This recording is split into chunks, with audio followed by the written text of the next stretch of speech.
Welcome to PCN Capitol Preview. I'm Larry Casper. Hunting in Pennsylvania is our topic today. You can join our discussion by calling us at 1-877-PA6-5001. Or you can text us at 717-219-4001. But first, we're joined by John Finnerty, Bureau Chief at CapitolWire.com. Governor Shapiro has a plan that could be good news for students at state system universities. John, what does the plan involve? Yeah, this was a really ambitious plan that he rolled out on Friday ahead of next week's budget preview or his budget address. And again, people probably remember that last year was the governor's first budget address, and he kind of punted on higher education affordability.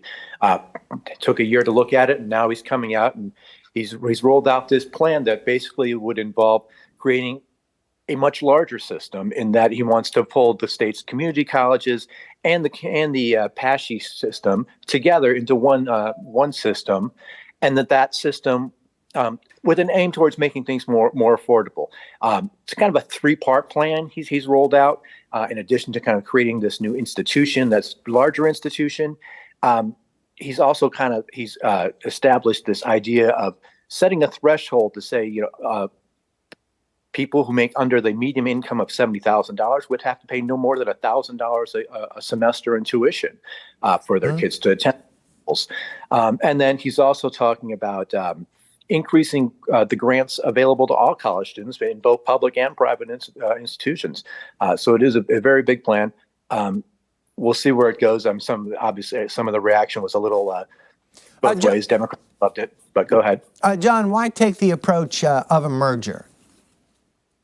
Well, I think he's really trying to eliminate sort of this people competing against each other, kind of, because we're kind of have this system where everyone's kind of fighting for kids because everyone's just dealing with enrollment problems.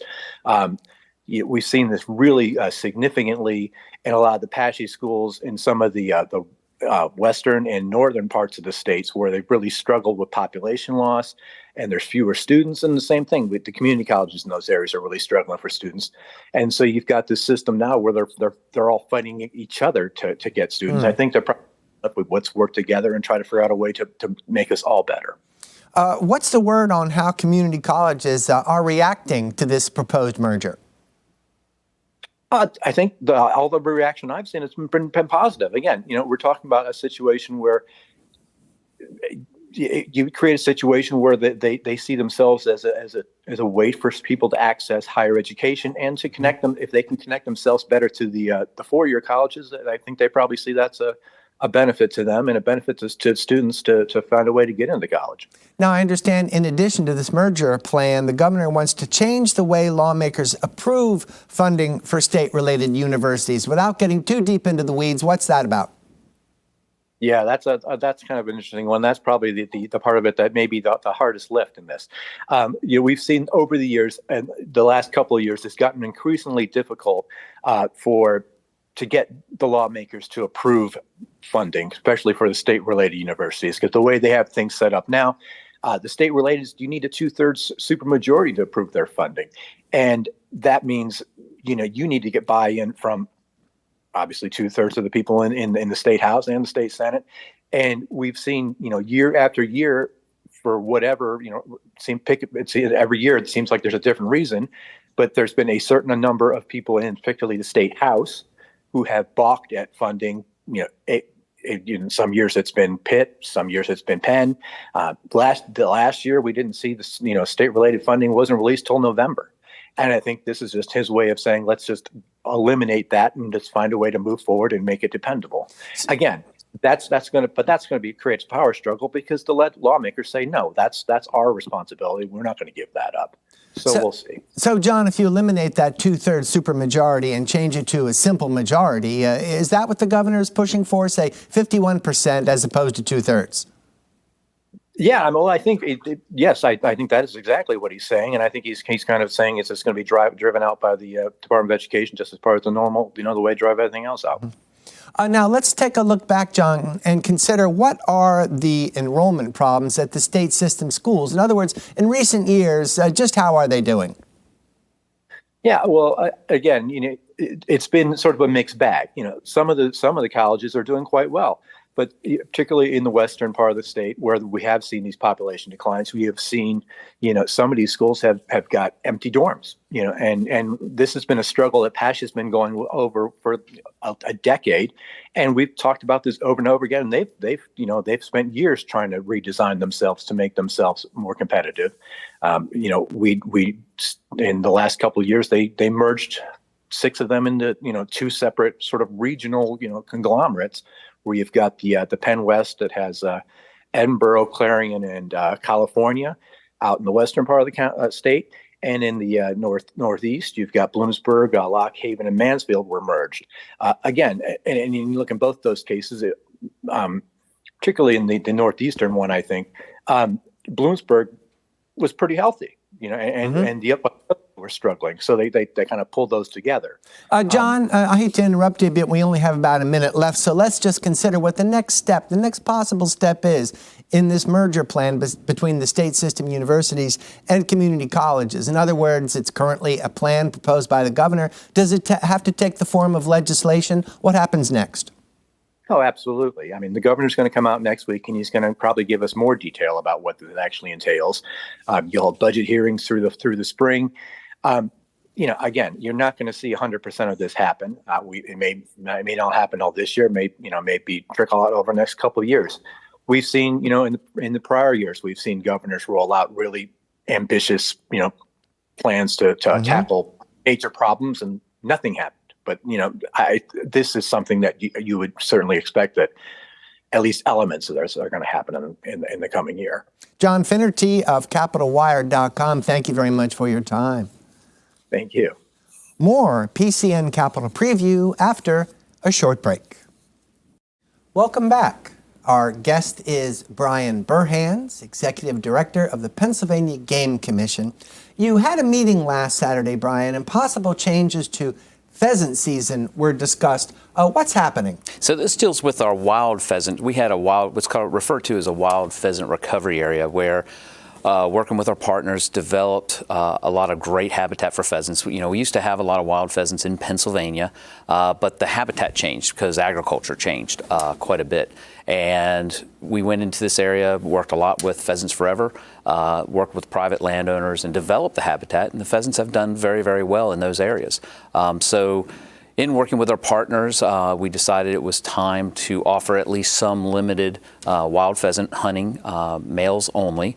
But people have to have permission from private landowners to get access to these pheasants. Now, tell me why you call these areas recovery areas. Does that mean that's where you're allowed to hunt pheasants? No, it's where we did the habitat work to create suitable habitat to hold the pheasants so they could naturally reproduce. And there's a lot of thoughts out there of why we lost pheasants in the first place. And really, the biggest change, we had a huge change in habitat. I grew up in Montgomery County, and I can remember walking out into harvested crop fields during the fall and winter, and there's still a lot of weeds in the field, so it maintained a lot of cover. Pheasants need cover and protection. When they have that cover, they do very well.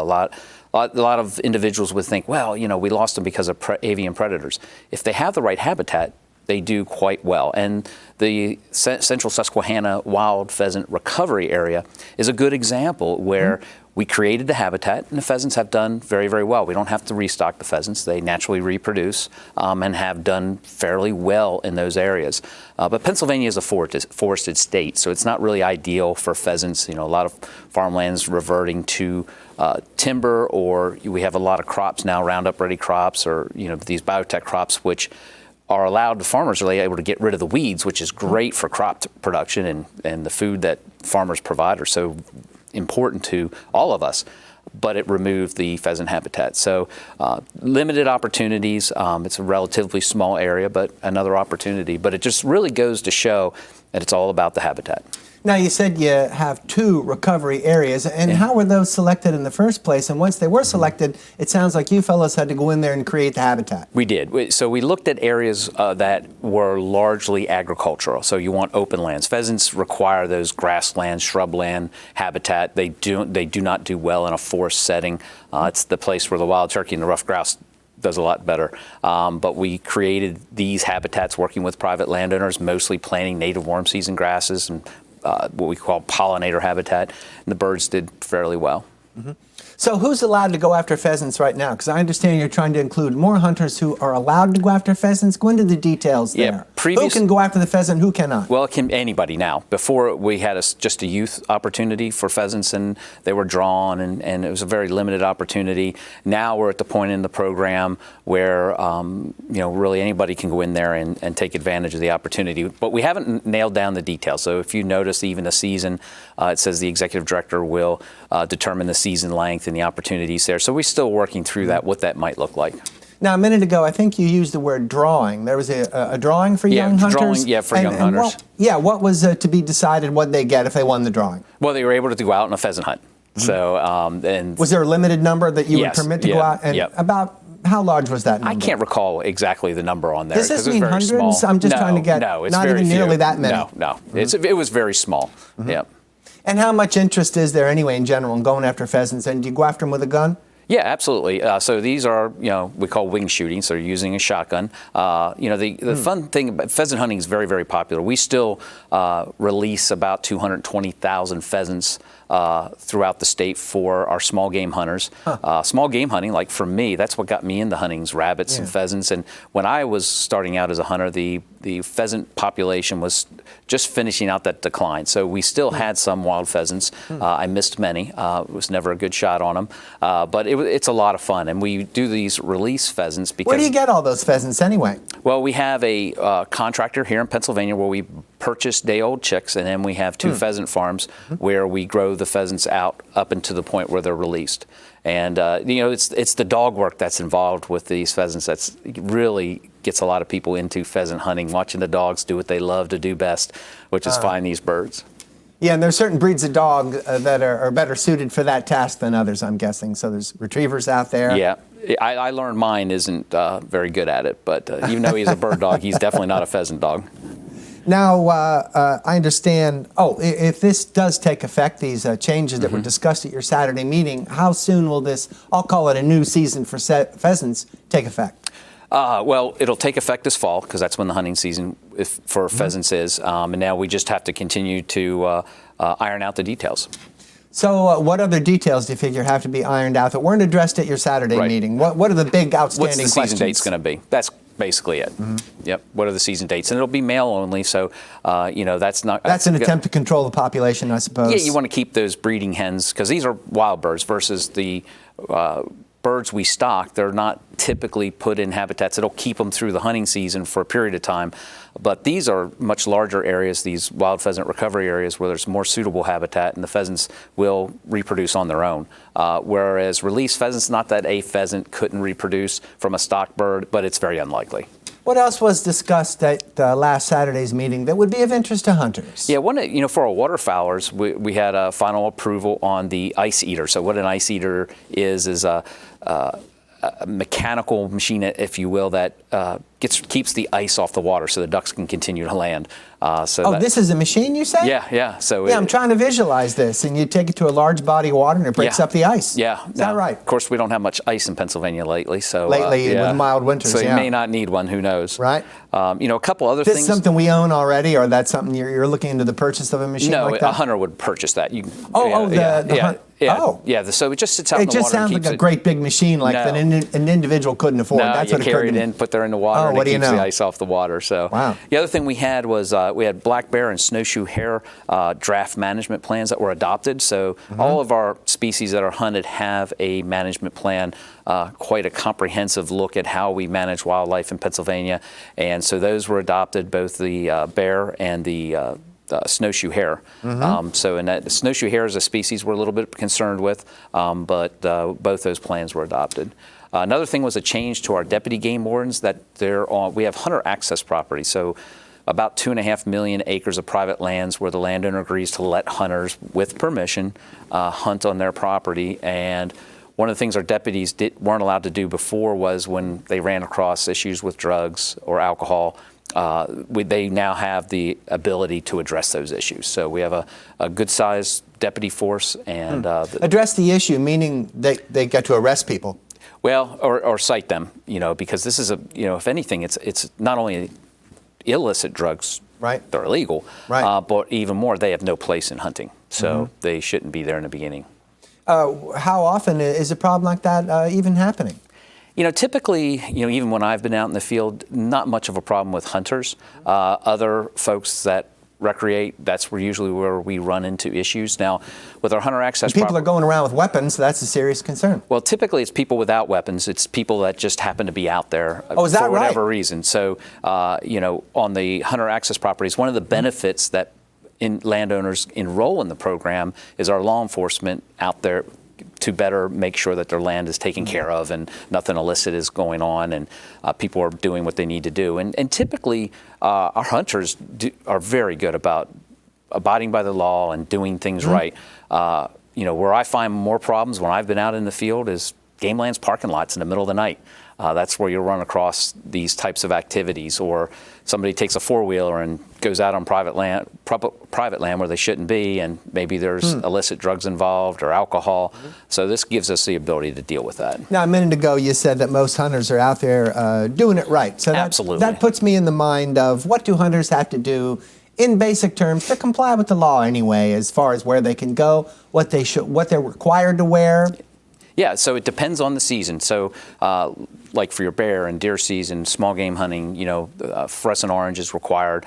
They have to have hunter safety, so you have to fluorescent orange is only required for some Yeah, for game? example, in archery season, archers do not need fluorescent orange. Waterfowlers do not need fluorescent orange. So it just depends on the season. Now, what's the thinking that goes into that? If you're Just an archer, you don't have to have fluorescent orange. Why not? Right, because you have an implement that doesn't shoot very far, so you have to be close to begin with.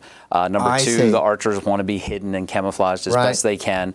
And when you look at the safety around hunting, whether it's archery or rifle or shotgun, it's very, very safe. I mean, usually where we run into issues where somebody accidentally discharges a firearm and it gets into their foot, and that's even rare. So, what is more dangerous is individuals getting up into tree stands without the proper safety equipment to keep them tethered to that tree. And they fall out from the deer stand. And I have a good friend of mine fell out and broke his neck. He lived, and he wasn't paralyzed or anything like that. But I've run into hunters that have fallen out of tree stands, and we've seen, unfortunately, hunters that have been killed when they fell out of tree stands. So something is required to hold you in the deer stand? Is that what I'm hearing? There's no legal requirement. But through our education highly recommended? Outreach, absolutely. I would never get in a tree stand without a harness. You wouldn't catch me doing that. Not that I haven't when I was younger. Didn't even think about it. Oh, sure, because you're indestructible when you're young anyway. Exactly. But now I know better. And I'm thinking more about archery, and you said that typically fluorescent orange then isn't required if you're out with a bow and arrow, because you say that weapon is used within a relatively short distance. Now it makes me think about, there was a lot of talk about hunting with a crossbow in Pennsylvania. What's the status on using a crossbow? Yeah, it's considered archery tackle, whether it's what we call vertical bow, which is what most of us think about when we think of straight up and down bow, or crossbow. They're the same thing. Very popular in Pennsylvania. About a little, it's a little more than half and half. Crossbows preferred. And what's great about crossbows is what's the advantage of using a crossbow over a conventional up and down bow? People would think because crossbows are marketed that they're good out to 100 yards. It has more force behind it, is the popular, I think, conception. Yeah, it's more powerful, but the problem is in a real life hunting situation, the range you have for a crossbow versus a vertical bow is pretty similar. All right, let's take a phone call, and it's from Easton, Pennsylvania. John, you are on PCN. Hi, how are you? Fine, go ahead. I was wondering if the guy could explain to me why they game wardens or whatever they are they called conservation officers? Right. And the hunting regulations in my county, Northampton County, how do they fare with people who own farmlands? Do the public allowed to use them? Thank you. Bye. So the public, has to have, if you're going on private lands, this is easy. If you're on private lands, you have to have permission. I mean, some land, you may know the landowner, you got to have permission some way, and you should know where you're at, because with the technology we have today, you're going to be able to tell where you're at. Now, in reference to conservation officers, game wardens, several years ago, they were called wildlife conservation officers, and we switched over to the term game warden because it's more common in the vernaculum of the way everybody knows what a game warden is. There's a lot of game warden shows, and it's more, I've been in the field many times when we still had the old title of wildlife conservation officer. And I don't know how many times I heard, you're a wildlife conversation officer. It just didn't click with individuals. So we went over to the term game warden. Mm-hmm. And how much hunting on the subject of private property, how much hunting takes place on private property anyway? Yeah, so most of Pennsylvania is privately owned, and it's about proportional. The number of hunters that are on private land is proportional to the amount of private land as compared to public land. Where we're really blessed in Pennsylvania is the amount of public land that we have available to us. Pennsylvania Game Commission, we have about 1.6 million acres. DCNR, about 2.5 million acres. We've got Allegheny National Forest. We've got a number of areas, state parks. We're real blessed in Pennsylvania to have a lot of places to go out, but we see it, pretty much proportional. Same number of hunters on private land in proportion to the amount of private lands and that are available. What's interesting is, Pennsylvania, when you look at deer hunting alone, has the highest number of hunters per square mile as any other state. Of course, that makes sense because Pennsylvania has second in license sales. We have the second most hunters in the country. Only Texas is higher than Pennsylvania. Well, Texas is a little bit larger than Pennsylvania. Just a bit. Now, a minute ago, you said it's a good idea. Or it's most hunters should have some awareness of where they are as far as private property is concerned. And how common is it for landowners to post no hunting on their property anyway? I mean, are there conflicts over that and people aren't heeding signs? Well, there are trespass issues in Pennsylvania. There's no doubt about it. Because Pennsylvania comes from a culture where it used to be acceptable for you, if it wasn't posted, for example, to go out on that property. But that creates a lot of issues, and trespass absolutely is an issue, and it is a problem that happens out there. And there's no excuse not to know. You shouldn't even have to have property posted, in my opinion. Let's face it, we have the tools and technology. There's apps that you can get that show the property lines. You should know. You must know where you're at. So the signs themselves may be obsolete. Well, there's some legal requirements of when they post, and if a hunter ignores that, and then they're told not to come back. I won't go into that, but more importantly, just out of respect for private landowners, the way I operate, I would never step on a piece of private land. I don't care if it's posted or not posted.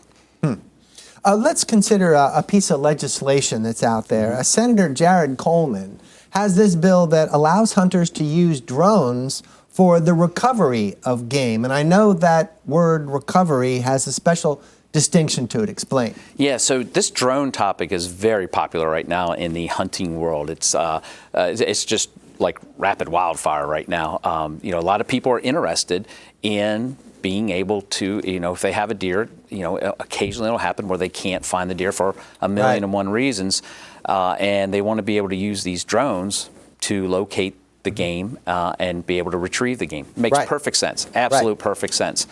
Some of the struggles that come into play is the way the hunt is defined in the legislation.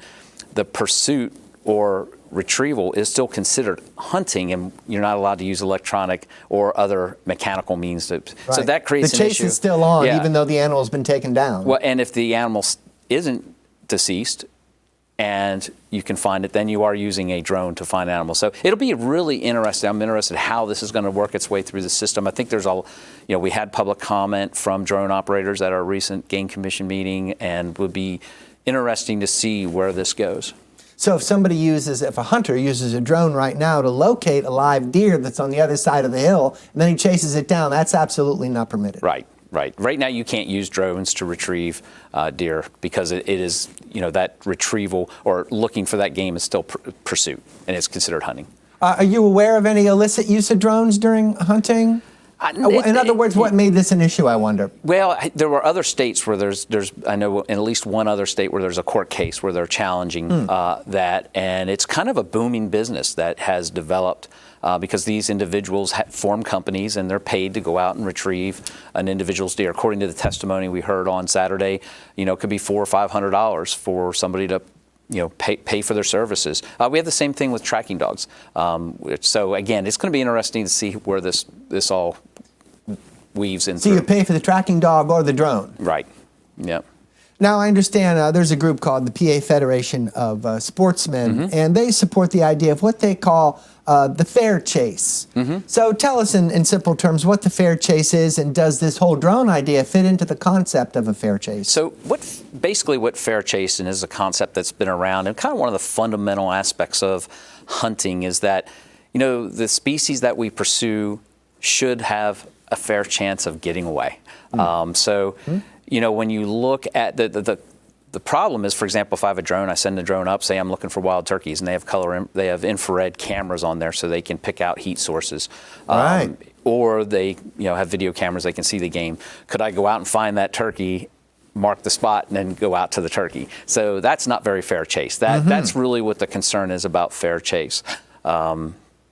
But yeah, that's where it sits. Well, here's another concern about drones. It has nothing to do with its use per se, but a lot of drones make noise. And maybe an argument can be made that when a drone is out there buzzing overhead, that disrupts the habitat. Well, it can be possible. They get high enough, it's going to be very difficult for, the deer can hear something, but probably not worried about it. Even a wild turkey is probably going to see the object more than the sound. But we have had issues, for example, at Middle Creek Wildlife Management Area, where we have all the snow geese come in with a drone operator taking the drone and photographing the geese, but it was disturbing the geese. So it can disturb wildlife depending on the species and how it's used. All right, Bryan, we're going to continue this discussion after we give you a break. And we're just going to look at program notes for here on PCN. On Wednesday, On the Issues has Pennsylvania's consumer advocate, Patrick Cicero, on the subject of utility bills. He's at 6 p.m. Then we have Rob Altenberg of Penn Future on the latest agenda for the environment. He's at 6:30 p.m. Journalist Roundtable has Kim Lyons from the Pennsylvania Capitol Star, Katie Meyer from Spotlight PA, and Todd Shepard from Broad and Liberty. They'll join us Thursday at 6 p.m. Then a big change of pace for you, Groundhog Day festivities live from Punxsutawney, Pennsylvania. Coverage starts at 6 a.m. Friday and culminates in Phil the Groundhog's annual prognostication. You can watch it on cable or stream it on PCN Select. The public affairs coverage you watch on PCN TV is now free on the internet. Go to PCNTV.com and check out our streaming service, PCN Select. PCN is a 501c3 nonprofit television network that receives no government funding. We rely on viewers and donors like you to help PCN continue to bring everything Pennsylvania. To make a donation, visit PCNTV.com. 1-877-PA6-5001, folks. We'll be taking your calls for about the next 15 or 20 minutes. 1-877-PA6-5001, or you may text us at 717-219-4001.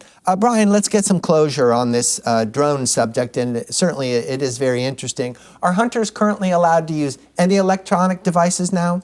There are certain electronic devices, just a few that, but they have to be approved by the commission.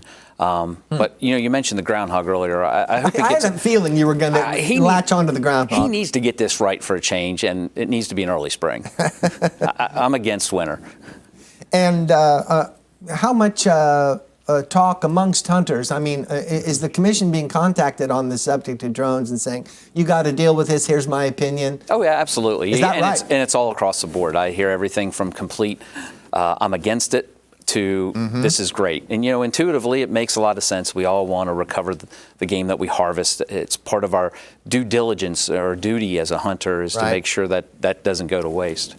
Let's talk about a model for conservation of wildlife, and the Game Commission is calling it the North American Model of Wildlife Conservation. Start at the very beginning. What's that about? Yeah, so the North American Model, what it is, and it really describes how we manage wildlife in North America, both Canada and the United States. And you look at the Pennsylvania Game Commission, our colleagues, every state has a state wildlife agency. And the way we look at So what the model really does is we looked back. There was a gentleman that was tasked with say, hey, why has wildlife management been so successful in the United States and Canada? Because there are so many successes that this country, you look at the turn of the century, wildlife was pretty much really, really bad shape. So as we look back at the model, there are basically 7 principles that really define how we manage wildlife. One is that wildlife is in the public trust, and this is basically what we call court-made law through Supreme Court decisions, whatnot. And basically, the argument started in New Jersey over oysters. Was it the property of the individual landowner that had that resource on their land, or was it a public resource? And that was one of the first cases that set in place this concept of the public trust doctrine, which basically just says that the wildlife resources belong to the citizens of the state. So, that's why when you look at decision making on wildlife policy, we have to include all the voices, all the citizens of Pennsylvania, because by that doctrine, it belongs to all the people in the United States. What's really interesting is you might ask the question, well, why is wildlife management so controversial in Pennsylvania? Well, it's controversial in every state in the country and Canada as well, because everybody wants something different from the same resource. I'll give you an example. White-tailed deer, just one. I've got landowners that or homeowners that like to see deer in their backyard. But I got their neighbor who's tired of the deer because it's eating their shrubbery right to the ground. Understood. I got people that are tired of seeing so many deer crossing the road and hitting with their car. Yet I got hunters who want to typically see more deer. I've got archers who want a different type of experience while hunting deer, whereas rifle deer hunters want a completely different experience. You got different constituencies out there. Different constituencies. So the arguments about how wildlife is always management, because it belongs to all citizens of the state. And then I'd even talk about the agricultural interests where deer are depredating on their crops and creating issues. I've got forest landowners who are trying to grow forests for timber value, and the deer are eating those. So we have all these conflicting interests, and everybody wants something different for the same resource. So it's very, very difficult.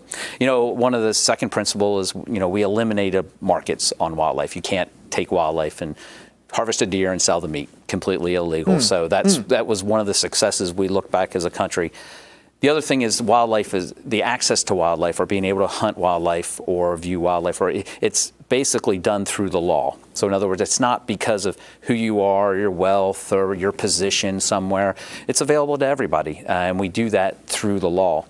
The other is wildlife must be taken for legitimate reasons. We don't just go out and harvest a deer and let it lay and just cause.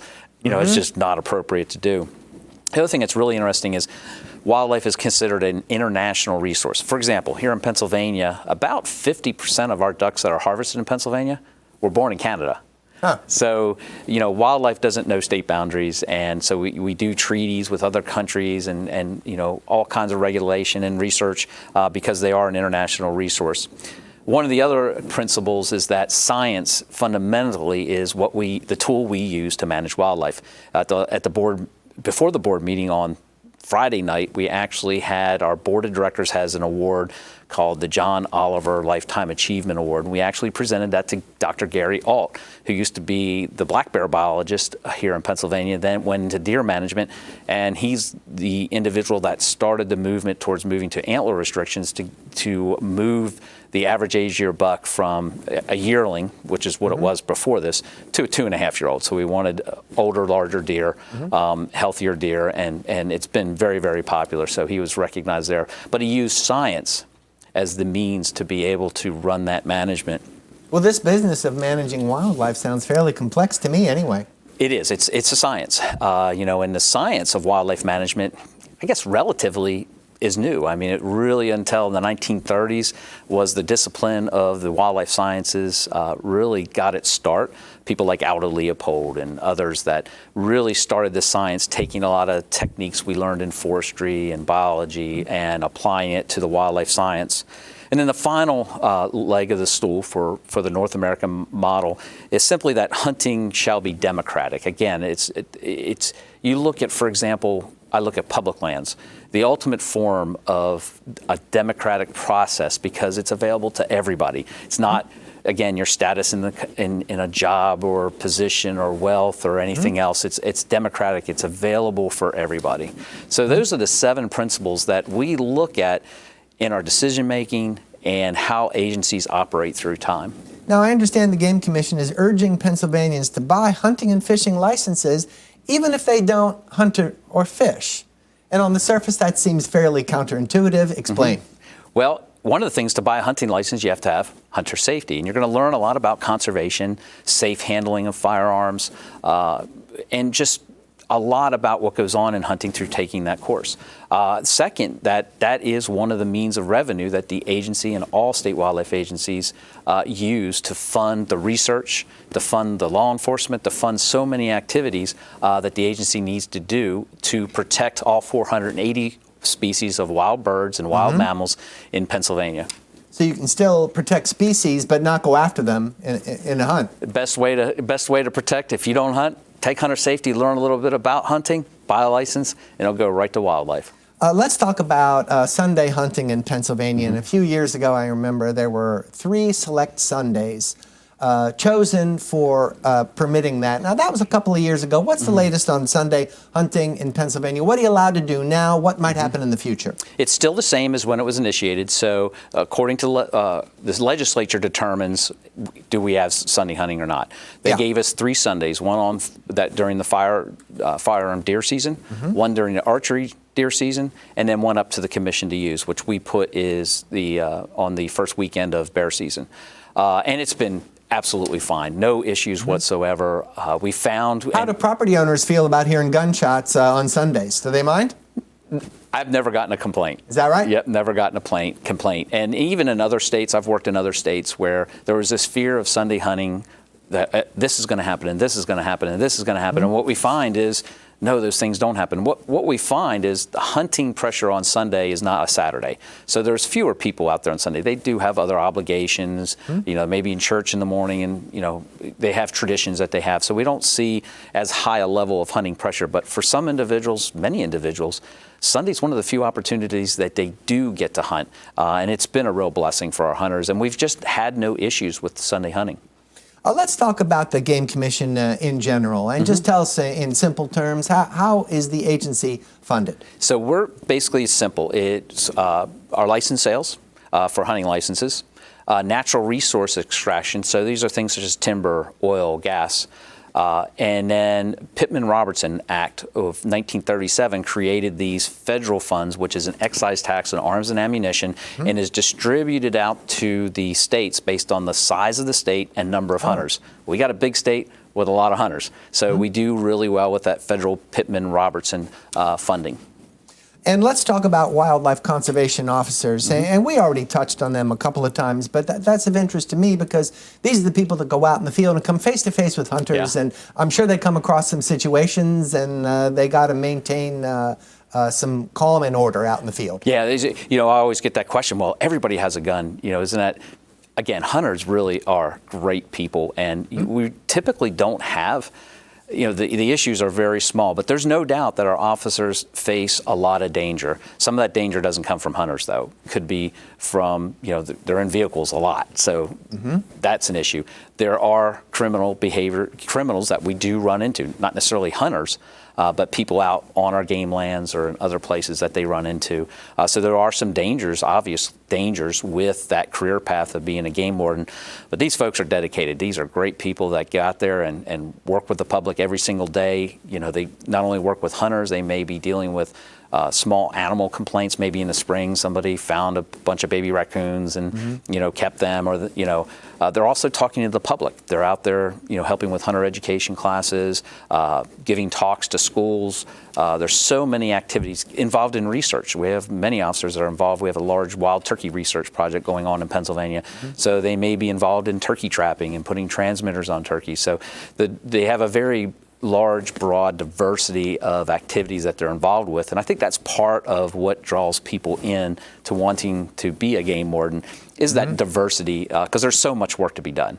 So they're just top-notch individuals. So I guess I'm out of date with the nomenclature. I called him a wildlife conservation officer, but you're trying to get people to latch on to game warden because that's a familiar phrase anyway. Either works. And what kind of awareness campaign is out there in your part with the Game Commission, just getting young people to take up hunting? Because obviously, as we know, there's myriad other things to do. Yeah, we call that R3, retention, recruitment, and reactivation of hunters. And we've done really well in reactivating hunters, and we're starting to see some real positive signs on the youth. So when you look at the age of the hunter, they eventually age out. They get to the point where they get to an age where they just no longer pursue hunting anymore.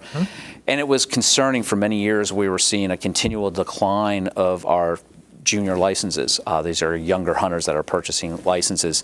But now we're starting to see, especially this year, we're starting to see some increases in the juniors and general hunting license sales. In fact, this year we have another, we will sell more licenses this year than we did last year. And last year was a great year for us. So we're seeing a lot of positive movement. We have a number of programs. I talked about R3. We have an R3 program. To engage young folk? To engage young folk or individuals who have never hunted before. We have an amazing archery hunt down in Philadelphia, of all places. Actually, there's a lot of interest in Philadelphia. So we had a program down there, John Hines National Wildlife Refuge, right across the street from the Philadelphia International Airport. And the first year that they allowed people to apply, I think we had 10 or 12 people. Last year, I think the number was 87. And these are people in Philadelphia. They take a bus sometimes to come over. What do you know? And they harvest a deer, and they're not taking the whole deer on the bus, but once they process the deer, they're taking that back on the bus. And just the idea of being out in the wilderness can be a novel idea when you come from a big urban area. Well, and this is in an urban area, so we have a lot of deer in Philadelphia area. So, and there are. Is that right? Oh yeah, and there's a lot of state parks down there. So we work with DCNR and U.S. Fish and Wildlife Service to create these opportunities to introduce these individuals.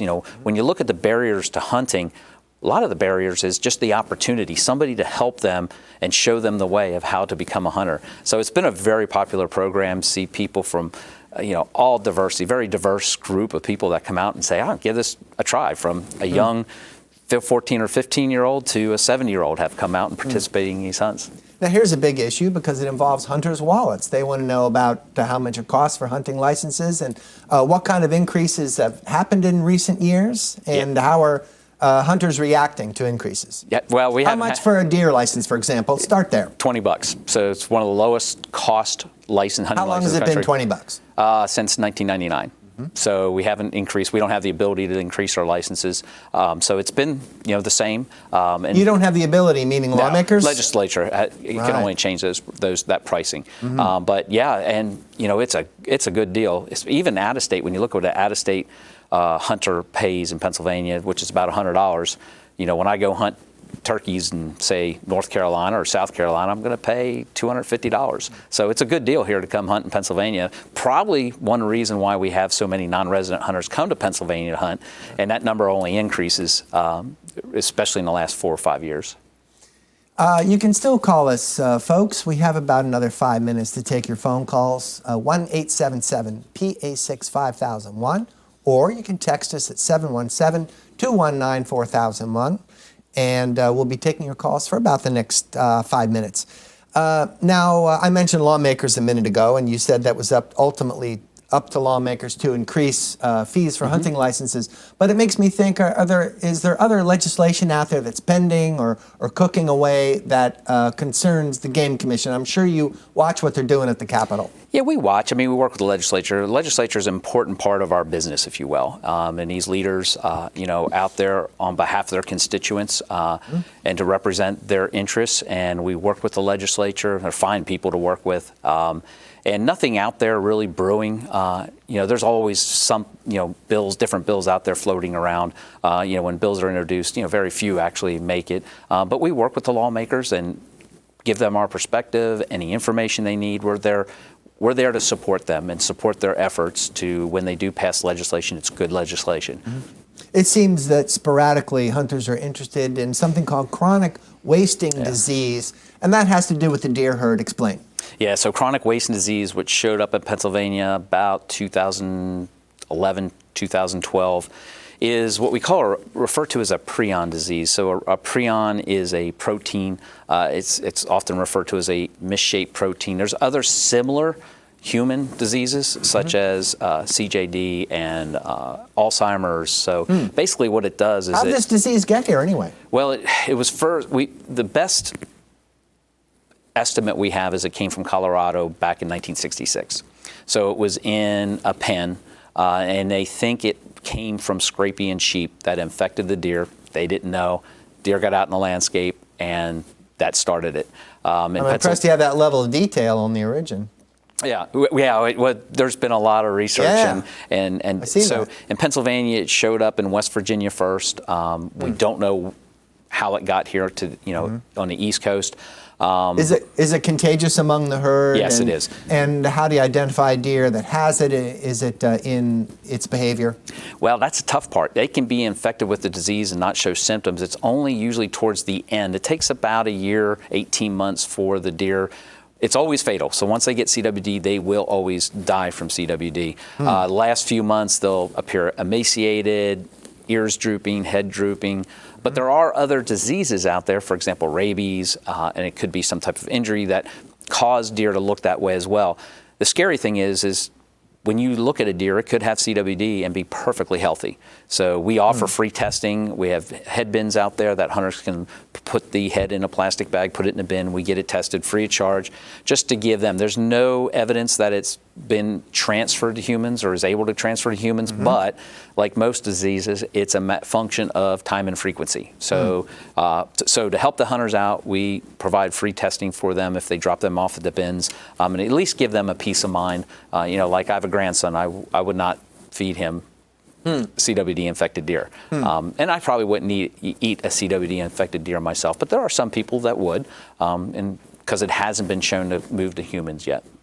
Let's talk about hunting bears in Pennsylvania, because it occurs to me as a non-hunter anyway, that it could be dangerous to go after a bear here in Pennsylvania. And what's the bear population? How should you handle a bear encounter? Yeah, we got about 17,000 bears in Pennsylvania. Where are most of them in the state? All over.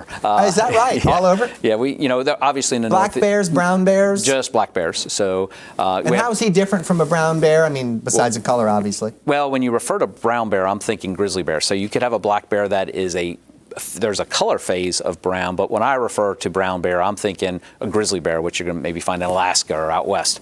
And there's a big difference between a black bear here in Pennsylvania and a grizzly out west. So a black bear, you can see this when we trap them in these big culvert traps. And they see your shadow. A black bear is just thinking, I want out of here as soon as possible. And when I've let them out of culvert trap, I'm standing right next to them, and boom, they're out. A grizzly bear is thinking, how am I going to kill you and eat you? So it's completely. So should you be afraid of bears in Pennsylvania? Absolutely not. I have no concern with black bears at all. But don't feed them, because then you get in trouble. That's a good piece of advice to end our show on. Our guest has been Bryan Burhans, Executive Director of the Pennsylvania Game Commission. Thanks for joining us. PCN's Francine Schertzer talked to Representative Tarik Khan about his bill on artificial intelligence. We're joined today by State Representative Tarik Khan. You're sponsoring a bill to regulate the use of artificial intelligence in political campaigns. Before we get into the specifics of the bill, what should our viewers know about artificial intelligence? It's super exciting. I mean, it is going to change, and it's already changing how we think, how we create, how we utilize data. And it's something that is going to, I think, really revolutionize our society. And we're sort of even still in the pioneering phases of it. What are your biggest concerns about the use of artificial intelligence, particularly within political campaigns? I think right now, it's sort of the wild, wild west when it comes to regulating AI's use in campaign advertisements. It's totally fine, I think, to use the technology for good purposes, for helping to get ideas even of maybe what are some of the topics they should be talking about. But when you sort of get into creating images and voices of someone that is the opposing candidate or other people to sort of change the reality of what they've said or what the reality actually is, then you get into problems. And I think we have to make sure that there's regulations for AI use in campaign advertisements, so that you can't have someone that's impersonating or a computer impersonating a candidate to say or do something that they never did. Can you give us some examples of how AI may have been used intentionally to misrepresent a candidate or perhaps their views? Yeah, so 2024, I think we're starting to see the use more and more. The technology has gotten so sophisticated that it's very difficult to actually tell what's real and what's not. I think of like the 90s when I was sort of coming of age and watching some of these blockbuster movies, and it'd be very clear what was real and what was fake. I remember Air Force One with Harrison Ford, and the planes breaking up, and it's very clear that this isn't real. Today, though, you can see an ad, you can see something where it's purporting to be someone that it's actually a computer generated. We saw this in the 2024 campaign with the Ron DeSantis campaign.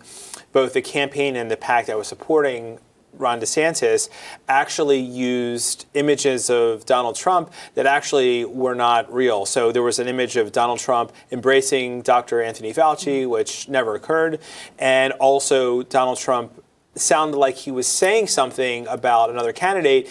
The text of what he said was true, but it was a tweet. And they had this AI-generated voice say it, so it sounded like Trump was saying it, and he never did say it. So those were two examples where, for the viewer, they were actually misled of what was actually happening.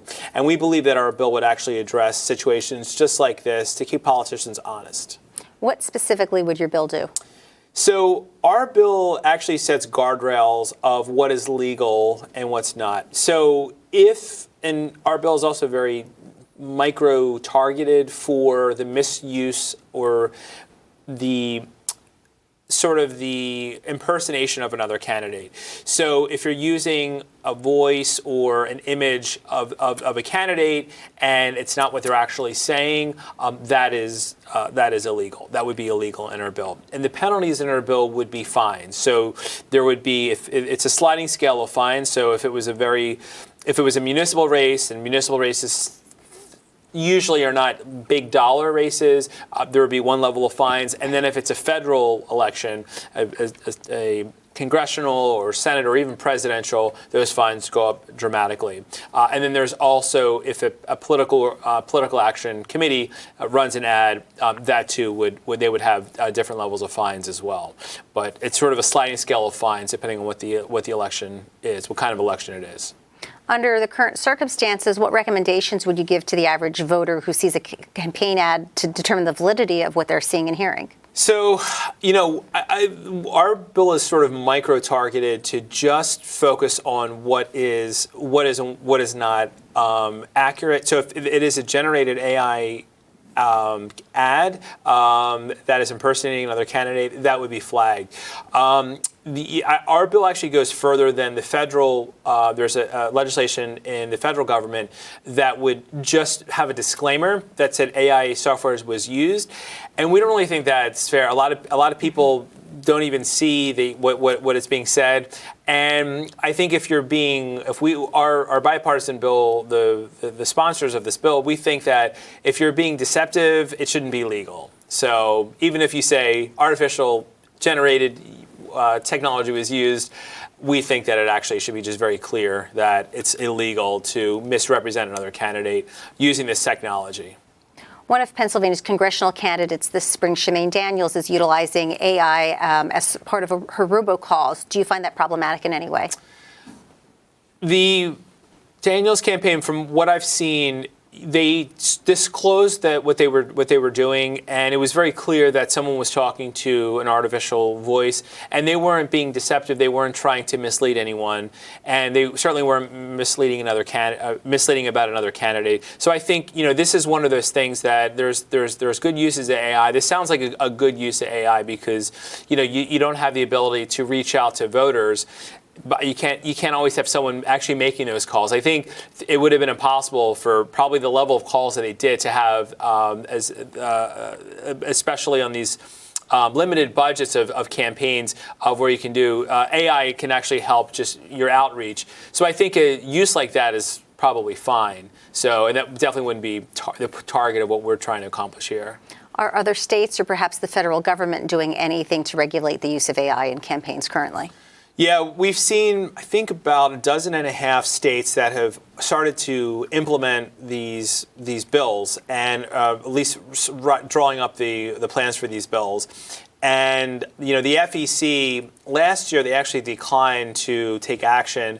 There's a case now before the FEC, and we're hoping that they're going to take action to really put guardrails on this fraudulent use of AI. So we're hopeful, though, that currently, there's nothing on the books now. We're hopeful that this will sort of start the conversation and also start to get us some real regulation here in Pennsylvania in this space. Where is your bill in the legislative process? So we've introduced a co-sponsorship memo. We have a handful of Republicans on the bill. We introduced with a Republican co-prime sponsor, and there's about over 2 dozen Democrats that are on the bill, and the bill will be once we're still fine-tuning. As you can imagine, we have to make sure that legally we're sound on the bill. We feel good about it. We've been very thoughtful about how we wrote it. The last thing that we want to do is to sort of we don't want to dampen the use of freedom of speech, and we don't want to. For example, I always think of like the Conan O'Brien in the late 1990s, early 2000s of Bill Clinton, where they'd have the guy be Robert Smigel that's like, talking. It's very clear that that's satire. And so we don't want to go after that. So our bill is actually micro-targeted to 90 days before an election. It's very clear that we're talking about campaign advertising. And so, in that space, where elections are protected, we feel like this is a fair use of regulation in this space. So we're being very deliberate about how we're writing the bill. Representative Tarik Khan, thank you for joining us. Thank you so much. Appreciate you. All right, thanks, Francine. A reminder about Wednesday. On the Issues has Pennsylvania's consumer advocate Patrick Cicero on the topic of utility bills at 6 p.m. Then we have Rob Altenberg of Penn Future on the latest agenda for the environment. He's at 6:30 p.m. That's it for the PCN Capitol Preview. I'm Larry Kasper. Thanks for watching.